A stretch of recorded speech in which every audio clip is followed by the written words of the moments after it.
एक हरे भरे गांव में एक तोता और एक गाय रहते थे। तोता रोज पेड़ की डाल पर बैठकर बातें करता और मीठे गीत गाता। वहीं गाय खेत में मेहनत से घास चरती और लोगों को दूध देती।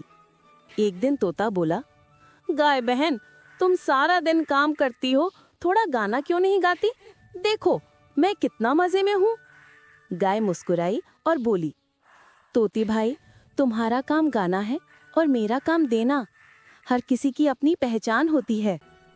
कुछ दिन बाद गांव में सूखा पड़ गया। खेतों में पानी नहीं था, पर गाय फिर भी अपने दूध से बच्चों का पेट भर रही थी। तोता ये देखकर समझ गया, सच्ची खुशी दिखावे में नहीं, दूसरों के काम आने में है। सुप्रभात। जंगल के सभी जानवर उसे सुनकर मुस्कुराते थे। एक दिन जंगल में एक शिकारी आया। उसने पिंजरा लगाया और उसमें कुछ दाने रख दिए। कई छोटे पक्षी लालच में वहां चले गए और फंस गए, लेकिन बोलू दूर से सब देख रहा था। उसने सोचा, ये दाने मुफ्त में नहीं रखे गए होंगे, जरूर कोई चाल है। वह जोर से बोला, दोस्तों दूर रहो, ये जाल है, जाल। बोलू की आवाज सुनकर बाकी पक्षी उड़ गए और बच गए। शिकारी गुस्से में बोला, इस तोते ने मेरा सारा काम बिगाड़ दिया। अगले दिन शिकारी फिर आया, लेकिन बोलू ने पहले ही सबको सावधान कर दिया। आखिरकार शिकारी हार मानकर जंगल छोड़कर चला गया। जंगल के सब जानवर बोले, बोलू, तुमने हमारी जान बचाई, तुम सच में समझदार हो। बोलू मुस्कुराया और बोला, अक्ल और सावधानी सबसे बड़ी ताकत है। एक बार की बात है, एक घने जंगल में बोलू नाम का तोता रहता था। वह बहुत ही होशियार और चतुर था। बोलू का रंग हरा था, उसकी लाल चोंच चमकती थी और उसकी आवाज बहुत मीठी थी। हर सुबह बोलू पेड़ों की डाल पर बैठकर बोलता, सुप्रभात, सुप्रभात। जंगल के सभी जानवर उसे सुनकर मुस्कुराते थे। एक दिन जंगल में एक शिकारी आया। उसने पिंजरा लगाया और उसमें कुछ दाने रख दिए। कई छोटे पक्षी लालच में वहां चले गए और फंस गए, लेकिन बोलू दूर से सब देख रहा था।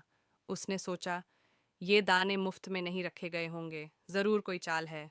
वह जोर से बोला, दोस्तों दूर रहो, ये जाल है, जाल।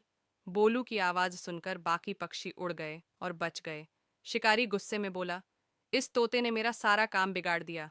अगले दिन शिकारी फिर आया, लेकिन बोलू ने पहले ही सबको सावधान कर दिया। आखिरकार शिकारी हार मानकर जंगल छोड़कर चला गया। जंगल के सब जानवर बोले, बोलू, तुमने हमारी जान बचाई, तुम सच में समझदार हो। बोलू मुस्कुराया और बोला, अक्ल और सावधानी सबसे बड़ी ताकत है। एक गर्म दोपहर थी। सूरज आग उगल रहा था। एक प्यासी चिड़िया उड़ते उड़ते बहुत थक गई। उसे कहीं भी पानी नहीं मिल रहा था। वो पेड़ से पेड़, छत से छत उड़ती रही, लेकिन सब जगह सूखा था। अचानक उसे एक छोटा मिट्टी का घड़ा दिखाई दिया। चिड़िया ने उड़कर देखा, घड़े में थोड़ा सा पानी था, लेकिन उसकी चोंच वहां तक नहीं पहुंच पा रही थी। वो थोड़ी देर सोचने लगी, फिर पास की जमीन से छोटे छोटे कंकड़ उठाकर घड़े में डालने लगी। धीरे धीरे पानी ऊपर आने लगा। चिड़िया ने खुशी से चोंच डुबोकर पानी पिया और आसमान की ओर उड़ गई। उसकी आंखों में चमक थी, क्योंकि उसने हिम्मत नहीं छोड़ी। एक छोटे से गांव में मीरा नाम की एक नन्ही लड़की रहती थी। वो हमेशा खुश रहती थी, लेकिन उसके घर की हालत बहुत खराब थी। एक दिन वो जंगल में लकड़ियां बटोरने गई। अचानक उसे एक अजीब सा पेड़ दिखा। उसकी पत्तियां चमक रही थीं, जैसे उनमें सूरज छिपा हो। मीरा ने हैरानी से कहा, अरे, कितना सुंदर पेड़ है। पेड़ धीरे से बोला, मैं इच्छा वाला पेड़ हूँ। जो भी सच्चे दिल से चाहे, उसकी एक इच्छा पूरी कर सकता हूँ। मीरा की आंखें चमक उठीं। उसने सोचा, काश मेरी माँ के पास रहने को अच्छा घर होता। पेड़ मुस्कुराया और पल भर में उनके पुराने टूटे घर की जगह एक सुंदर झोपड़ी खड़ी हो गई। माँ और मीरा खुशी से झूम उठी।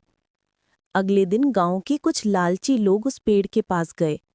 किसी ने कहा, मुझे सोने की थैलियां चाहिए। दूसरे ने कहा, मुझे महल चाहिए। पेड़ ने उनकी ओर देखा और बोला, तुम्हारी इच्छाएं पूरी नहीं होंगी, क्योंकि उनमें सच्चाई नहीं है, बस लालच है। धीरे धीरे गांव वालों को समझ आया, पेड़ सिर्फ सच्चे दिल वालों की इच्छा पूरी करता है।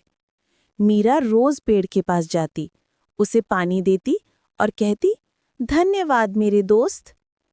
और एक दिन पेड़ ने कहा, मीरा, तुमने सबसे बड़ी इच्छा पूरी कर ली।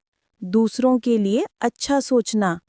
एक छोटे से गांव में हरिदास नाम का एक बुजुर्ग किसान रहता था। उसकी उम्र अब 70 के पार थी, लेकिन आज भी वो सुबह सूरज उगने से पहले खेतों की ओर निकल जाता था। गांव के लोग कहते, अब छोड़ दो हरिदास, जमाना बदल गया है, कौन खेती करता है अब। हरिदास बस मुस्कुरा देता और कहता, मिट्टी ने ही मुझे पाला है, मैं उसे यूं ही नहीं छोड़ सकता।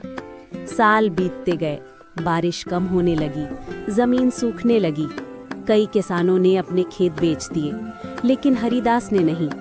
उसने अपने पुराने लकड़ी के बक्से में रखे कुछ आखिरी गेहूं के बीज संभाल कर रखे थे। एक दिन उसका पोता गोपाल बोला, दादा, इन बीजों से अब कुछ नहीं होगा, चलो शहर चलते हैं। हरिदास ने प्यार से उसके सिर पर हाथ फेरा और बोला, बेटा, ये बीज सिर्फ अनाज नहीं है, ये उम्मीद है। फिर वो खेत में गया और सूखी मिट्टी में उन बीजों को बो दिया। गांव वाले हंसने लगे, अब बारिश नहीं होगी, सब बर्बाद हो जाएगा। लेकिन उस रात कुछ चमत्कार हुआ। आसमान में काले बादल छा गए, बिजली कड़की और झमाझम बारिश शुरू हो गई। हरिदास आसमान की ओर देखकर मुस्कुराया, मेरी मिट्टी अब भी जिंदा है। कुछ हफ्तों बाद वही सूखा खेत फिर से हरा भरा हो गया। गोपाल ने पहली बार अपनी आंखों से देखा कि मेहनत और विश्वास का फल कितना सुंदर होता है। गांव के लोग हरिदास के खेत को उम्मीद का खेत कहने लगे।